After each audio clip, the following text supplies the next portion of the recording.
Europe के अंदर भी औरत को बरहना घूमने की इजाजत नहीं है। तो दुनिया का कौन सा सेकुलर मुल्क है जहां पे मेरा जिस्म मेरी मर्जी के तहत खुदकुशी की इजाजत हो? पेशा करने वाली औरतें वो भी ये कहती हैं कि मेरा धंधा मेरी मजबूरी है, ये कहती हैं मेरा जिस्म मेरी मर्जी है। और ये नारे की बुनियाद ये थी अबॉर्शन, कि मैं औरत हूँ, मेरा जिस्म मेरी मर्जी, मैं बच्चा लूं ना लूं, उसको अबॉर्ट करना कत्ल है इस्लाम में। हमने देखा कि जायदादों में हिस्से नहीं मिल रहे, मर्जी की शादी नहीं करवाई जा रही, कुरान के साथ निकाह पर आ देते हैं कि जायदाद देनी ना पड़े। मैं आधी नहीं मैं पूरी हूँ, ये नारा भी लगता है। उसका वो इशारा कहाँ कर रही होती है? इस्लाम के एक किसास के ऊपर जो हिट कर रही होती है कि औरत को कत्ल किया जाए, औरत को कत्ल किया जाए, अगर औरत कत्ल हो तो उसकी दियत 50 ऊंट होती है, मर्द कत्ल हो उसकी दियत 100 ऊंट होती है। यहाँ तक मैंने औरतों को सुना कहते हुए कि जी मर्दों को 4 शादियों की इजाज़त है, तो हमें 4-5 की इजाज़त, 3-4 की इजाज़त नहीं है। भाई ये अल्लाह के ऊपर ईमान रखने वाली औरतों के लिए है, जिनको अल्लाह के ऊपर ईमान नहीं, इस्लाम नहीं, वो जितनी मर्जी चाहे करती रहे। मुआशरे के अंदर क्या रेनबो फ्लैग यानी गेज एंड लेस्बियन के हुकूक के नारे भी हमारे पाकिस्तान के ऊपर ऐसा जवाल आना था। अगर इस मर्तबा कोई खिलाफ इस्लाम, खिलाफ शरीयत, जू मैनी नारा, रेनबो फ्लैग लहराया गया तो हम उस वक्त तक एहतजाज करेंगे जब तक ये मुकदमात दर्ज नहीं होंगे। तो इंतहा ये कर दी कि जो बीमारी के अय्याम के कपड़े उन्होंने कहा उनको बोर्ड्स के ऊपर स्कूलों के अंदर लगा दिया जाए। तो अब मुझे बताएं कि ये वाहियात कल्चर, अली हमजा भाई, ये वही औरतें जो हिजाब के खिलाफ नारे लगाती थी और कोरोना के बाद 2 साल मुंह से मास्क नहीं उतारा, और ये क्या कहा करती थी कि हिजाब के साथ पढ़ाई सही नहीं होती, हिजाब के साथ जॉब नहीं हो सकती। अस्सलाम वालेकुम नाजरीन, मैं हूं आपका मेज़बान अली हमजा और आप देख रहे हैं नियो न्यूज़। नाजरीन, जैसा कि आप लोग जानते हैं कि 8 मार्च आ रहा है और 8 मार्च को इंटरनेशनल वुमेंस डे के तौर पे मनाया जाता है। हमने देखा कि पिछले 4-5 साल से हर बार जब 8 मार्च आता है तो कुछ ख़वातीन जो हैं रोड्स पे निकलती हैं और अपने कुछ मुतालबात लेके आती हैं। हमारे साथ इस वक्त अल्लामा हशाम इलाही ज़हीर मौजूद हैं, जो कि इस तरह की जितने भी सोशल इशूज़ हैं उन पर बड़ा खुल डुल के बात करते हैं। अल्लामा साहब से बातचीत करते हैं। अस्सलाम वालेकुम। वालेकुम अस्सलाम व रहमतुल्लाहि व बरकातहू। अल्लामा साहब कैसे हैं आप? अल्लाह का करम, अल्लाह का एहसान। अल्लामा साहब, सबसे पहले ये बताएं कि क्यों नहीं ख़वातीन को एहतजाज का हक़ दिया जा रहा? मसला आखिर क्या है? हर साल जब ये अपने हकूक़ लेने आती हैं तो इन्हें तनकीद का निशाना क्यों बनाया जाता है? बिस्मिल्लाहिर्रहमानिर्रहीम। अकबर अलाहाबादी का शेर आपके दिबाचे और तमहीद से याद आ गया कि बेपर्दा नजर आई कल जो चंद बीबियाँ, अकबर गैरत कौमी से ज़मीं में गड़ गया, कहने लगा आपका पर्दा वो क्या हुआ, कहने लगी कि अक्ल पे मर्दों की पड़ गया। बुनियादी तौर पे ये बात ये है अली हमजा भाई, हमें औरतों के हकूक़ से कोई मसला नहीं। आपने जो सवाल किया है मैं उसका स्ट्रेट फारवर्ड बगैर तमहीद के जवाब देता हूँ। आप मुझे बताएं, एक औरत आज़ादी चाहती है, मादर पिदर आज़ादी, मशरकी रवायात के ख़िलाफ़, और वो चाहती है कि वो मैं आपको एक बात बताऊं, यूरोप से जहां से इन्होंने ये दरामद किया नारा, यूरोप के अंदर भी औरत को बरहना घूमने की इजाज़त नहीं है। अगर ये चाहती हैं, मैं कहता हूं अगर ये शौकीन है या जो भी इनको है, ये अपने घरों तक महदूद क्यों नहीं रहती? ये उन एरियाज़ में क्यों नहीं जाती जहां पे ये अड्डे खुले होते हैं? अगरचे इस्लामी मुआशरे में वो अड्डे भी काबिल तनकीद हैं, लेकिन मुझे एक बात बताएं, ये फेमिनिज्म का जो नारा है उन औरतों के लिए कभी इन्होंने लगाया है कि जो बेचारियां, मैं उनको बेचारी कहता हूं, जो मजबूरी की आलम में ये कह रही है कि मेरा धंधा मेरी मजबूरी। एक औरत का तबका वो भी तो है ना जो सिर्फ 2 वक्त की रोटी कमाने के लिए इज्जत नाम कर रहा है। अगर ये हकीकी फेमिनिस्ट हैं, ये आज तक उन एरियाज को बंद कराने की जिद्दोजहद क्यों नहीं करती? कहते हैं कि इस्तेहसाल क्या होगा? नहीं, वो कहते हैं कि वो अपनी मर्जी से अगर जिस्म बेचिए तो ठीक कर रही है। अब ये देखें, ये तो अब आपने मेरा जिस्म मेरी मर्जी की बात की, आप मुझे जवाब लेके उनसे दें, क्या मेरा जिस्म मेरी मर्जी का इस्लाम के साथ कोई मुताबिकत है? मैं कहता हूं ये औरत के लिए छोड़ें, आप और मैं मर्द हैं, क्या हम दोनों के जिस्म हमारी मर्जी है कि अल्लाह का अता करदा जिस्म है अल्लाह की मर्जी के मुताबिक चलेगा? बिल फर्ज इनका सेकुलर, मैं कहता हूं नारा समझ लिया जाए तो दुनिया का कौन सा सेकुलर मुल्क है जहां पे मेरा जिस्म मेरी मर्जी के तहत खुदकुशी की इजाजत हो? अगर मेरा जिस्म मेरी मर्जी है, आप बताएं, मेरा जिस्म मेरी मर्जी, तो फिर मुझे खुदकुशी की इजाजत दी जाए। इसका मतलब है ये अकली और मंतकी तौर के ऊपर भी ये नारा इतना मकरू है कि वो देखें, वो जो पेशा करने वाली औरतें हैं वो भी ये कहती हैं कि मेरा धंधा मेरी मजबूरी है, ये कहती हैं मेरा जिस्म मेरी मर्जी है। और आपको पता है इसकी अगर बैकग्राउंड आप स्टडी करें तो ये बुनियादी तौर के ऊपर यूरोप के अंदर ये फीटस को कत्ल करने की, ये नारे की बुनियाद ये थी अबॉर्शन, कि मैं औरत हूं, मेरा जिस्म मेरी मर्जी, मैं बच्चा लूं ना लूं, ये चलो आपके इख्तियार में हुआ, लेकिन अल्लाह के फजलो करम से इस्लाम का दीन ऐसा कामिल मुकम्मल है। आप हैरान रह जाएंगे अली हमदा भाई, दुनिया के सारे कवानीन उठाएं, मुतालिया करें, आपको किसी कानून के अंदर फीटस का हक यानी जनीन का हक, उसके हकूक क्या हैं, नहीं मिलेंगे। इस्लाम में उसके भी हकूक हैं। उसको अबॉर्ट करना कत्ल है इस्लाम में, उसको अबॉर्ट करना कत्ल है।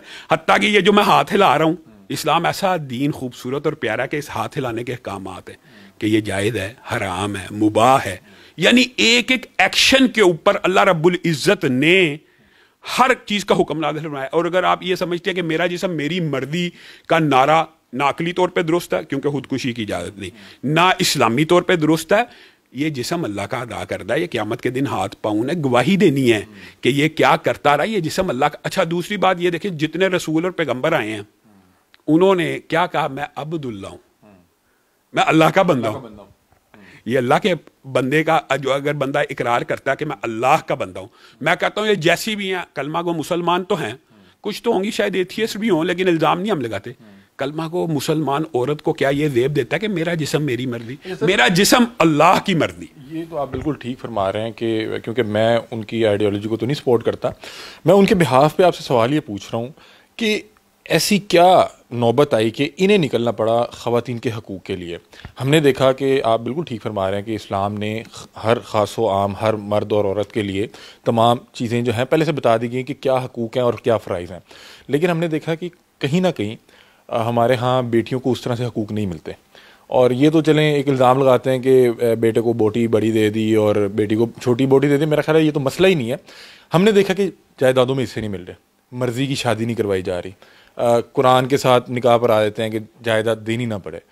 हम कहाँ पे पीछे रह गए? हमें तो ये सारी चीज़ें मिली हुई थी, पता थी एक इस्लामी मुल्क था, उल्मा थे, हम वो चीज़ें नाफिज क्यों नहीं कर सके? ये आपका सवाल बड़ा वैलिड है। इसके अंदर आप कह सकते हैं कि स्टेट की कोताही, इंस्टीट्यूशंस की कोताही, मेंबरों मेहराब की कुछ नेग्लिजेंस शामिल हो सकती है, लेकिन आज भी मुआशरे के अंदर अगर बेटियों को विरासत मिलती है तो वो मेंबरों मेहराब के एड्रेस करने की वजह से मिलती है। ये भी बात याद रखें कि मेंबरों मेहराब ने औरत के जितने हकूक गसब हो रहे हैं उसके ऊपर आवाज़ ज़रूर उठाई है। आप ये देखें कि इनका फ़लसफ़ा, इनको इस्लाम के बारे में ना इतना नॉलेज भी नहीं होता। अब ये जो आपने सवाल किया, मैं आधी नहीं मैं पूरी हूँ, ये नारा भी लगता है।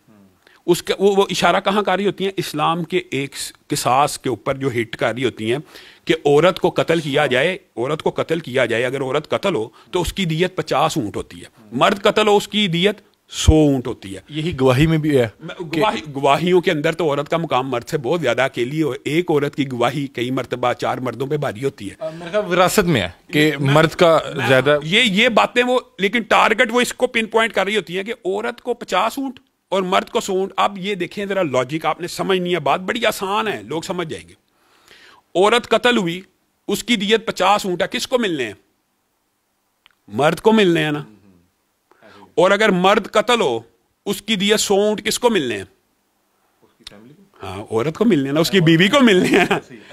अब बात ये समझे कि मर्द का कत्ल होने से जो 100 ऊँट है वो मिल किसको रहा है? उसका बेनिफिशियरी कौन है? उसकी फैमिली, उसकी बीवी, उसके बच्चे, उसकी बीवी और बच्चे। यानी इनके अकल के ऊपर ऐसा पर्दा है कि हर चीज उल्टी नजर आ रही है कि मर्द की दियत 100 ऊँट को वो कहती है जी मर्द पूरा है और औरत की दियत 50 ऊँट। और भाई औरत कत्ल होगी तो उसकी दियत खामंद को मिलनी है, मिल तो आधी रही है मर्द को, औरत को की दफा तो पूरी की पूरी 100 के 100 ऊँट औरत को मिल रहे हैं। फिर बुनियादी तौर पे इनका ये अजीब एजेंडा कि जी, यहाँ तक मैंने औरतों को सुना कहते हुए कि जी ये जी मर्दों को 4 शादियों की इजाज़त है तो हमें 4-5 की इजाज़त, 3-4 की इजाज़त नहीं है। भाई ये अल्लाह के ऊपर ईमान रखने वाली औरतों के लिए है, जिनको अल्लाह के ऊपर ईमान नहीं, इस्लाम नहीं, वो जितनी मर्जी चाहे करती रहें। ये कर यानी जिसका इस्लाम कह रहे हैं जिनका नहीं मानना वो जितनी मर्जी शादियां करे, जो मोमिन ही नहीं है, जिसका अल्लाह के ऊपर यकीन ही नहीं है, अल्लाह के अहकामात को जो मानता है, उसी औरत के ऊपर पाबंदी है ना एक की। जो नहीं, मैं अगर अल्लाह के अहकाम को मानता हूं तो मेरे पे शराब हराम है ना, बेशक। और अगर मैं नहीं मानता, कितनी वैलिड आपने बात की है। अब जो बुनियादी तौर पे आपका सवाल है कि हम इनके खिलाफ क्यों हैं, हम इनके खिलाफ एहतजाज क्यों करते हैं, हम उन नारों के, वो जो पोस्टर्स होते हैं, वो जो मशरकी रवायात के खिलाफ ये गंद मुआशरे के अंदर फैलाना चाहती हैं, इसका एक एंगल और भी है। आप कहते हैं कि इनके ऊपर इस दफ़ा इन्होंने कहा कि हमें इजाज़त नहीं मिल रही। हम तो समझते हैं अगर ये इजाज़त नहीं मिल रही, ये बहुत पाकिस्तान के आर्टिकल 2 इस्लामी दफात मशरकी रवायात, हर लिहाज से ये फैसला दुरुस्त है। लेकिन आपको पता है जैसे ये इजाज़त रुकी है, कहाँ से कॉलें आना शुरू हो गई हैं, कहाँ कहाँ से आए हैं मैसेजेस के इनको इजाज़त दी जाए। तो फिर भी अगर आंखों के ऊपर पर्दा है कि इस मोहब्बती माफिया के पीछे किन लोगों का हाथ है, आप ईमानदारी से खुद बताएं, आपने कवर भी किए हैं कई मार्च, क्या रेनबो फ्लैग नहीं लहराया गया? ऐसे ही है, लहराया गया। वो लहराने के साथ एडमिट करते हैं कि जो होमोसेक्सुअलिटी है, ये जो मर्द मर्द और खवातीन खवातीन, वो कहते हैं मर्जी है तो करें। तो फिर इस्लामी मुआशरे के अंदर क्या रेनबो फ्लैग यानी गेज एंड लेस्बियन के हुकूक के नारे भी हमारे पाकिस्तान के ऊपर ऐसा जवाल आना था, हमने अपनी आंखों से ये दिन देखने थे। ये मशरकी रवायात नहीं है, ये इस्लामी रवायात। कतर के अंदर वर्ल्ड कप हुआ, वहाँ पे तो रेनबो फ्लैग लाने की इजाज़त ना मिली, तो हम पाकिस्तान जो इस्लाम के नाम के ऊपर बना हुआ है, जहाँ वहाँ पे पूरी दुनिया के मुमालिक आए, अपना कल्चर है, हम इस मुआशरे में रह रहे हैं। कौमे लूत का अदाब किस वजह से है? चलें इसके ऊपर तो कुरान के ऊपर आ जाएं। हर ऐसी औरत, अली हमजा भाई, शरीयत का हुक्म है, जो मर्द की मुशाबत करे उसके ऊपर लानत है अल्लाह की। यानी रसूलुल्लाह सल्लल्लाहु अलैहि वसल्लम ने फरमाया कि कोई मौलवी कह रहा है, रसूलुल्लाह सल्लल्लाहु अलैहि वसल्लम ने फरमाया अगर ऐसा मर्द जो औरतों की मुशाबत करता हो या ऐसी औरत जो मर्दों की मुशाबत करती हो, उसको जला वतन कर दिया जाए, यानी मुआशरे में एग्जिस्ट ही ना करने दिया जाए। हाँ, तो मुझे एक बात है, जिस शरीयत के अंदर ये कवानीन है, तो ये रेनबो फ्लैग लहराएं और ये चाहती हैं कि हम सदाए एहतजाज भी बुलंदा करें। हमने इनके ऊपर कोई थप्पड़ मारा, कोई लाठीचार्ज किया, हम तो मुकदमा दर्ज कराने की दरखास्तें देते हैं। अगर ये बात मैं आपके वसात से कहना चाहता हूँ, और मार्च वाली तमाम खवातीन सुन लें, अगर इस मरतबा कोई खिलाफ इस्लाम, खिलाफ शरीयत, जू मैनी नारा, रेनबो फ्लैग लहराया गया, तो हम उस वक्त तक एहतजाज करेंगे जब तक ये मुकदमात दर्ज नहीं होंगे। ये पाकिस्तान का आइन कहता है, पाकिस्तान का लॉ कहता है। आप मुझे बताएं कि जो ये रेनबो फ्लैग है या होमोसेक्सुअलिटी की खुलेआम बात करना और कहना कि इसको करें, लीगल करें, ये हमारे आइन के तनाजुर में इसको कैसे देखा जाएगा? पाकिस्तान का जो आइन है उसके अंदर इस्लामी दफात मौजूद है, और आर्टिकल 2 के अंदर और करारदाद मकासद के अंदर, दिबाचे के अंदर, आइन के अंदर वाज़े तौर पे लिखा हुआ है कि पाकिस्तान के मुआशरे में इस्लामी तालीमात को रिवाज दिया जाएगा, खिलाफ इस्लाम बातों को स्नब किया जाएगा, रोका जाएगा। रेनबो फ्लैग लहराना पाकिस्तान के आइन में भी जायज़ नहीं है, दुरुस्त नहीं है, तो ये क्यों लहरा रही है? ये जो खिलाफ वर्दी है, आइन की खिलाफ वर्दी है। क्यों इन पे फिर कोई पूछता क्यों नहीं है? हाँ, ये बात है, इनके पीछे माफियात हैं। अब मैं आपको एक छोटी सी मिसाल देता हूँ। अगर ये हकीकी फेमिनिज्म के नारे लगाते हो, पिछले दिनों आपने एक बहुत बड़ा केस हान मरी का सुना। हाँ। वो बेचारा हर एनजीओ के पास गया, हर एनजीओ के पास, उधर से पैसा मिलने का इम्कान नहीं था, तो वो होश में नहीं आई। लेकिन जैसे ही उसके 2 बेटे शहीद हुए हैं, ये एनजीओ गिद्धों की तरह उनकी लाशों को बमोड़ने के लिए आगे गया। पैसा आने का टाइम आ गया। ये बैरूनी एजेंडा है, ये मगरब का एजेंडा है। ये अच्छा, ये ना हमें एक आदी भी बना रहे हैं, मेरा जिसम मेरी मर्जी, मेरा जिसम मेरी मर्जी। अब ये सुन सुन के हमें इतना वाहियात नारा नहीं लगता, हालांकि इसके अंदर जितनी संगीनी और कबाहत है, ये शरीयत का भी मजाक है, अकल और मंतक का भी मजाक है, दीन का भी मजाक है, मशरकी रवायात का। ये तो बगावत है, अल्लाह के सामने खड़े होने वाली बात है। यानी हम मखलूक नहीं है। वो ये कर रहे हैं कि एक नारा इतना कहा जाए, इतना कहा जाए कि हमें लगे कि ठीक है। अब मैं आपको एक बात बताता हूँ कि जो एथियस्ट भी होता है ना, वो भी इस बात का कायल होता है मैं मखलूक हूँ, वो अपने आप को खालिक नहीं कहता। तो इनकी मुसलमानों की अकल के ऊपर पर्दा कि हम मखलूक हैं, हमारा एक खालिक है, उसने ये जिस्म दिया है, उसने साथ एक किताब दी है कि ये इसके मुताबिक जिस्म को चलना चाहिए। वो किताब वो लॉ की है, कुरान पाक एक आइन और दस्तूर और कानून की किताब भी है, और मुआशरे के अंदर जिंदा रहने की किताब भी है। वो जो पूरी किताब साथ दी है, जिस्म ने उसके मुताबिक चलना है कि अपनी अकल के मुताबिक चलना है। खालिक जो क्रिएटर है उसको पता है। एक आम मशीन की मिसाल ले लें, कंप्यूटर की मिसाल ले लें, साथ एक बुकलेट आता है, अगर उसके मुताबिक नहीं चलाएंगे तो स्पार्क हो जाएगा, खराब हो जाएगा। तो ये सिस्टम खराब हो चुका है। मैं इनको ये कहता हूं, आए, दावत भी है, अगर आप हकीकी फेमिनिस्ट हैं आए। बुराई के जितने अड्डे, औरतों का सबसे बड़ा इस्तेहसाल ये है कि जो बुराई के अड्डे खुले हुए हैं, मस्जिदें, या आप ये देखें, मस्जिदें जो होती हैं वो काबतुल्लाह की बेटियां नहीं होती, खाना काबा की बेटियां।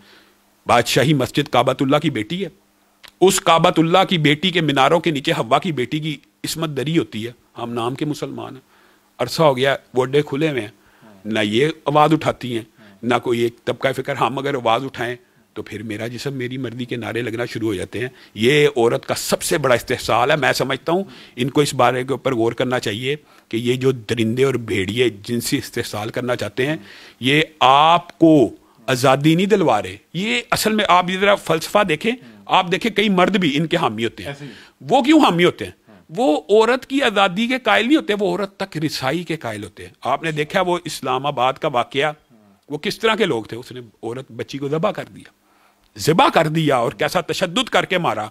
वो जो फेमिनिज्म के हकूक़ के नारे लगाने वाले बेसिकली लोग होते हैं ना, वो औरत की आज़ादी की जंग नहीं लड़े होते, वो औरत तक रसाई की जंग लड़े। दोनों बड़े लिबरल थे, बात कर रहे हैं। हाँ, तो फिर बुनियादी तौर पे ये भेड़िए हैं, ये चाहते हैं कि औरत को इतना आज़ाद कर दिया जाए कि हम वहाँ तक रसाई हासिल कर सके। जो औरत का एहतराम है मशरकी रिवायात के अंदर के भाई के साथ निकलेगी, बाप के साथ। वो जो प्रोटोकॉल अल्लाह ने औरत के लिए नादिल किया कि मुसलमान औरत का एक प्रोटोकॉल है, अली हमदा भाई, मुसलमान औरत के लिए अल्लाह ने आसमान से एक लिबास उतारा है। अच्छा, कि ये घर से निकले, खास लिबास में निकले। अच्छा अल्लामा साहब ये बताएं कि वो लोग कहते हैं कि हमारे जो नारे हैं ना, उन्हें परसीव गलत किया जाता है। मतलब कि हमारा जिस्म हमारी मर्जी से मुराद ये है कि मैं अपनी मर्जी से शादी करूँगी, अपनी मर्जी से आऊँ जाऊँगी।